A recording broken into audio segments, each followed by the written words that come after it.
Ele está parado no corredor do supermercado. Já faz 4 minutos. 4 minutos inteiros, encarando 3 marcas diferentes de azeite de oliva. O zumbido das geladeiras ao fundo cria uma trilha sonora monótona, quase hipnótica. Ele olha para os rótulos, lê a acidez, compara os preços, mas seus olhos parecem atravessar o vidro. Ele acha que está apenas indeciso. Um dilema banal de um fim de tarde de terça-feira. Ele acredita que o problema é o custo-benefício, ou a procedência das azeitonas. Ele não sabe, mas o que ele está experimentando ali, entre o setor de laticínios e as massas, é o mais puro, o mais primitivo e o mais paralisante terror existencial. E nós sabemos o porquê. Nós conhecemos esse abismo. A maioria de nós passa a vida tentando evitar esse corredor. Nós preferimos a segurança do piloto automático. O mundo comum, onde as decisões são pré-mastigadas e servidas em bandejas de conveniência. É a existência terceirizada para o algoritmo, para a tradição, para o que todo mundo está fazendo. É o conforto anestésico de rolar um feed infinito às 2 da manhã, onde a próxima decisão, o que assistir, o que ouvir, o que desejar, em quem acreditar, já foi tomada por uma inteligência artificial que te conhece melhor do que você mesmo. É uma paz estranha, não é? A paz de não ter que escolher. A paz de ser um passageiro. Nesse estado, a vida simplesmente acontece com você. A semana passa como um borrão de notificações e obrigações. O mês vira sem que você perceba. O ano acaba e você se pergunta para onde foram os últimos 12 meses. Você está lá, no banco do carona da sua própria existência, olhando a paisagem passar pela janela, vagamente satisfeito por não ter que segurar o volante. O feed te alimenta. A playlist te conforta. O GPS te guia. Não há atrito. Não há risco. Mas, se formos honestos, também não há vida. Há apenas uma sequência de eventos pré-aprovados por um comitê invisível. Mas então, numa noite qualquer, sem aviso prévio, o chamado acontece. E ele nunca é barulhento. Não espere um trovão ou um anjo descendo dos céus com uma trombeta. O chamado da realidade é muito mais sutil e, por isso, muito mais aterrorizante. O chamado é o silêncio. É aquele silêncio ensurdecedor que surge entre um episódio e outro da série, quando a tela fica preta por 3 segundos e você vê o seu próprio reflexo na TV. É o momento em que você encara o teto do quarto no escuro e ele parece pesar 1 tonelada, pressionando seu peito. É a percepção súbita, cortante e gélida de que o tempo não está passando. Ele está sendo gasto, ele está sendo consumido. E você é o único responsável pela fatura que um dia, inevitavelmente, vai chegar. Essa intuição, esse arrepio na espinha que faz você querer ligar o celular imediatamente para fugir do pensamento, é a realidade batendo na sua porta. É o universo te cutucando as costelas e sussurrando: "Ei, você está aí? Tem alguém em casa? Ou é só um processo biológico repetindo padrões?" E a nossa primeira reação, a minha e a sua, é sempre a mesma: a recusa, a fuga desesperada. Nós corremos de volta para o conforto do determinismo. Nós nos enrolamos no cobertor quentinho da falta de opção. É muito mais fácil dizer que não tivemos escolha. É reconfortante acreditar que foi o destino, ou a economia, ou a nossa criação traumática, ou o fato de sermos de um signo específico com ascendente em algum planeta distante. Mas e a neurociência? Você pode perguntar, tentando usar a ciência como um escudo. O livre-arbítrio é só uma ilusão dos neurônios. Meu cérebro decide milissegundos antes da minha consciência. Eu sou apenas um escravo da química. Certo, amigo? É uma teoria fascinante. Mas tenta usar essa desculpa com o seu chefe quando você chegar 3 horas atrasado amanhã. Tenta dizer para a pessoa que você ama que você a atraiu porque seus neurotransmissores dispararam de forma autônoma. A verdade é que, na prática da vida, a teoria da falta de escolha desmorona.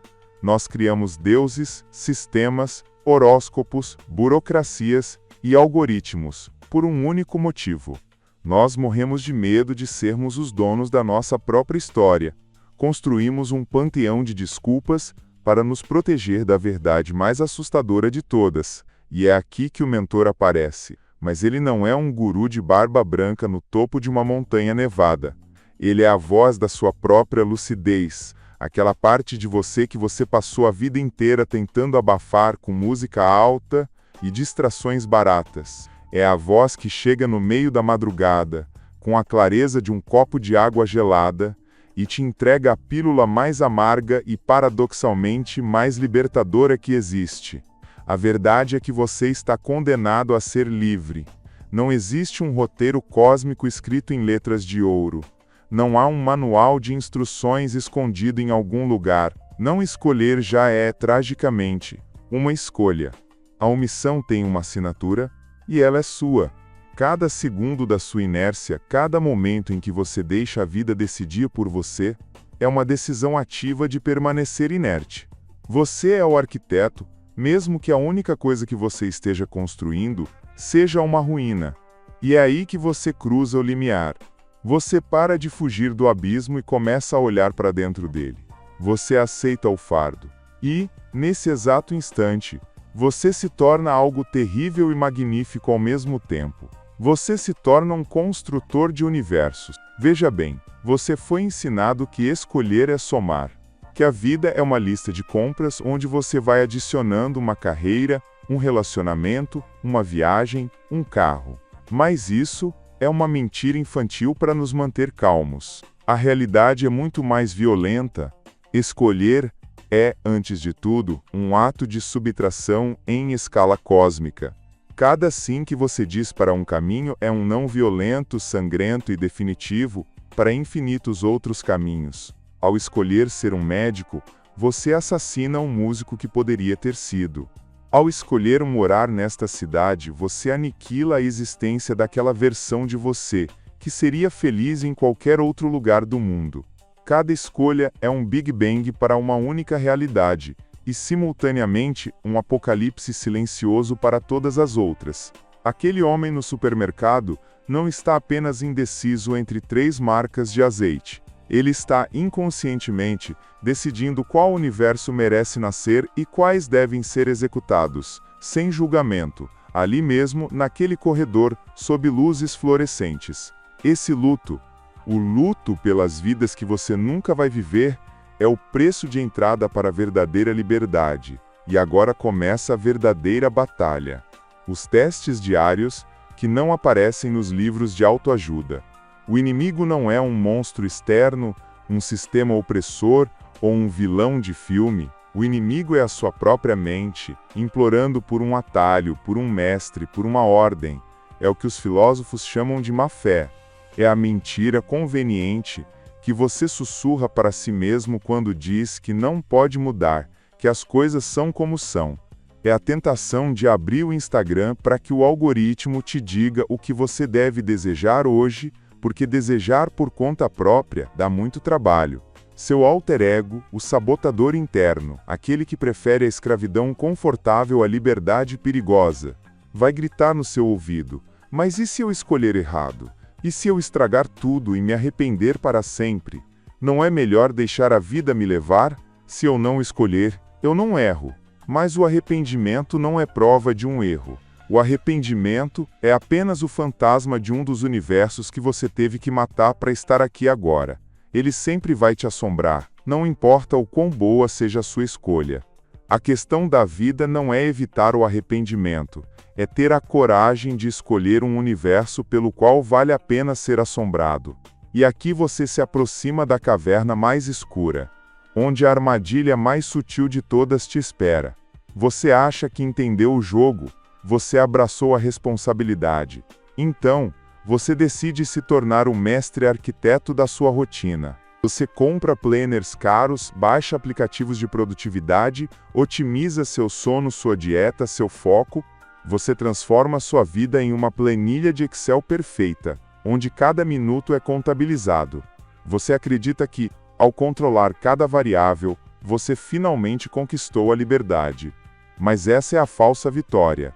É o golpe final do ego. Você não se libertou. Você apenas construiu uma prisão mais bonita, com grades feitas de eficiência e disciplina. Uma gaiola dourada. Você está tão ocupado gerenciando o sistema que esqueceu de perguntar se o sistema te serve ou se você se tornou apenas uma engrenagem orgânica dele. A liberdade não é a otimização do tempo, é a soberania sobre o que você faz com o seu tempo, mesmo que o que você decida fazer seja nada. A vertigem volta, mais forte do que nunca. O abismo se abre sob seus pés quando você percebe que não há um roteiro oculto. O universo é um quadro em branco, vasto e indiferente, e você está segurando o pincel com as mãos trêmulas, e é nesse silêncio absoluto que vem a aprovação suprema. O espelho. O momento em que a narrativa para e você é forçado a se vereador. Você achou que eu estava falando daquele homem no supermercado? Daquele personagem abstrato que serve de exemplo para uma aula de filosofia? Eu estou falando de você. Você. Agora. Encarando essa tela, ouvindo a minha voz, usando este vídeo, esta reflexão, como mais uma forma inteligente, sofisticada e intelectualizada de adiar a sua própria vida, de terceirizar uma reflexão que deveria ser sua, esperando que eu te dê a conclusão no final, para que você possa concordar, sentir um prazer intelectual momentâneo e depois voltar para o seu feed. Nós sabemos o que você está fazendo. Eu também faço isso. Todos nós fazemos. A aprovação final não é derrotar um inimigo externo ou alcançar uma meta de carreira. É parar de reagir ao mundo e, pela primeira vez, mapear a origem do seu próprio desejo. Por que você quer o que você quer? Esse sonho que você persegue é realmente seu? Ou foi implantado aí pela cultura, pela sua família, pelo marketing, pela necessidade de ser validado por estranhos na internet? Essa pergunta é o ato mais brutal de responsabilidade que existe. É a morte do seu antigo eu. Aquele eu reativo que era empurrado pelas correntes do mundo como um pedaço de madeira à deriva. Se você tiver a coragem de responder a ela honestamente no escuro do seu quarto, sem ninguém para te aplaudir, a recompensa aparece. E não é a felicidade. A felicidade é um subproduto volátil. A recompensa não é a paz, porque a consciência dói. A recompensa é a lucidez, é a soberania mental, é a independência intelectual de saber que, se nada no universo tem um significado inerente, você é a única fonte de significado que existe. Você não encontra o sentido da vida. Você o injeta na vida através das suas escolhas. A angústia não vai embora, mas ela se transforma. Ela deixa de ser um ruído paralisante e se torna um sinal, um farol. A angústia vira sua bússola, indicando que você está no lugar certo, na fronteira desconhecida do seu próprio universo em construção. Ela é a prova viva de que você está finalmente no controle do pincel. E então, como você volta para o mundo comum com esse peso nos ombros? Como você volta a interagir com pessoas que ainda estão no piloto automático? A resposta é simples: você não volta. Você aprende a viver com a nova visão. Você para de chamar suas escolhas passadas de erros. Não foram erros, foram tijolos. Alguns tortos, alguns rachados, alguns que você preferia não ter colocado lá. Mas são os únicos tijolos que poderiam ter construído a única casa que realmente existe, a sua. Querer tijolos diferentes é querer uma casa diferente. Uma vida diferente, um outro eu. E esse outro eu não existe. Ele é apenas um dos infinitos fantasmas que você mesmo teve que executar para estar vivo hoje. Você tem que morar aqui, nesta arquitetura imperfeita que você criou. Então é melhor aprender a gostar das rachaduras na parede. Elas são a prova de que você pelo menos construiu alguma coisa real. E assim o homem retorna ao mesmo corredor, à mesma prateleira, as mesmas 3 garrafas de azeite, Ouroboros. A serpente morde a própria cauda. O cenário é exatamente o mesmo, mas o ator que o habita é outro. Ele não vê mais opções paralisantes que roubam seu tempo. Ele vê portais. Ele não sente mais a angústia da indecisão que o deixava estático. Ele sente o poder assustador da criação. E com um sorriso quase imperceptível, um sorriso que beira uma insanidade lúcida, ele estende a mão. Ele não escolhe o melhor azeite baseado em um cálculo lógico de mercado. Ele escolhe um universo. Ele sabe o custo. Ele sabe que, naquele gesto banal, está assinando a certidão de óbito de outras realidades possíveis. E, pela primeira vez na vida, ele está em paz com o seu crime. Ele pega a garrafa e segue em frente, porque este é o elixir. O segredo que os gurus não te contam porque ele não vende cursos. A liberdade não é a ausência de correntes. A ausência de correntes é o vazio, é o nada, é a deriva. A verdadeira liberdade é a audácia de escolher quais correntes valem a pena carregar. É olhar para 1 milhão de futuros possíveis e dizer: é por esta montanha que eu vou arrastar o meu fardo. É esta responsabilidade que eu escolho carregar, até o fim dos meus dias. É este o universo que eu decido honrar com a minha existência. O universo é seu para construir, ou para assistir desmoronar enquanto você espera por uma ordem que nunca virá. A escolha é sua, sempre foi. Cada vídeo que você assiste, cada livro que você lê, cada conversa profunda que você tem, são apenas ferramentas, matéria-prima. O verdadeiro trabalho, o trabalho sujo e sagrado, acontece aí dentro, no silêncio, entre os seus pensamentos. Você é o arquiteto da sua existência, construindo seu universo particular, tijolo por tijolo, escolha por escolha, sim por sim e não por não.